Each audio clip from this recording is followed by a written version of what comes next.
และอันดับ3เราได้แก่หานไพวนนันทวงศ์ชนะเลิศอันดับ3ได้รับเงินรางวัลมูลค่า1 ล้านกีบพร้อมด้วยใบย่อมยอขอเห็นเสือ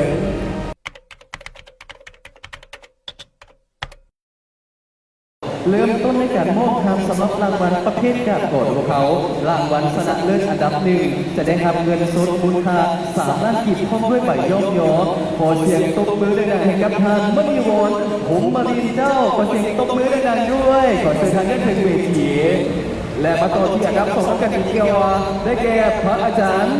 บุญมาโฮมสมบัติชนะเลิศอันดับที่2จะได้รับเงินรางวัลมูลค่า2 ล้านกีบพร้อมด้วยใบย่อมยอและอันดับ3เราได้แก่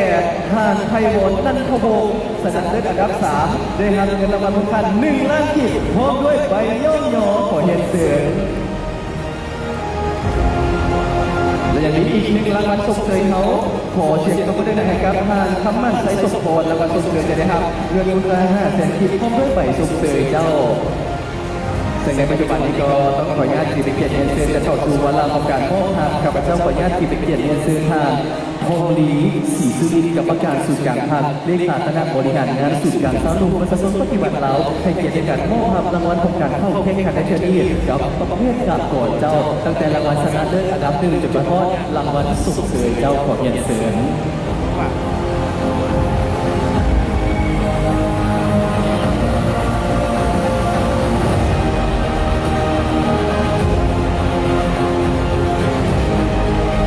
นี่ก็เป็นรางวัลชนะเลิศอันดับที่1เจ้าประเภทกาบโกดผ่านมณีวรคุ้มมณี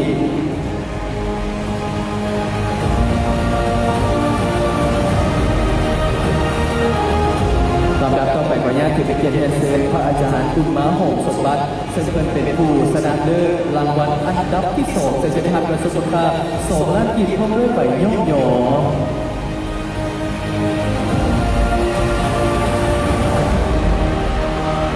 รางวัลชนะเลิศอันดับ3ทานไพวนนันทวงศ์จะได้รับเงินมูลค่า1 ล้านกีบพร้อมด้วยใบย่อมยอขอแสดงความยินดีนำด้วยและอีก1 รางวัลสุดท้ายก็คือรางวัลส่งเสริมเพื่อเป็นขวัญกำลังใจ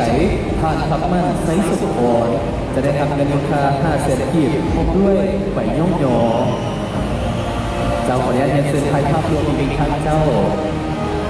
และนี่ก็คืออีก1 วาระที่มีความหมายความสำคัญอย่างยิ่งเจ้าในเดือนนี้และก็ต้องขออนุญาตที่เป็นเกียรติเชิญทานทองลีศรีสุรินทร์อยู่ต่ออีกครั้งเจ้าเพราะว่ายังมีอีกหลากหลายสาขาเพื่อการเกี่ยวกับการสู่การมอบ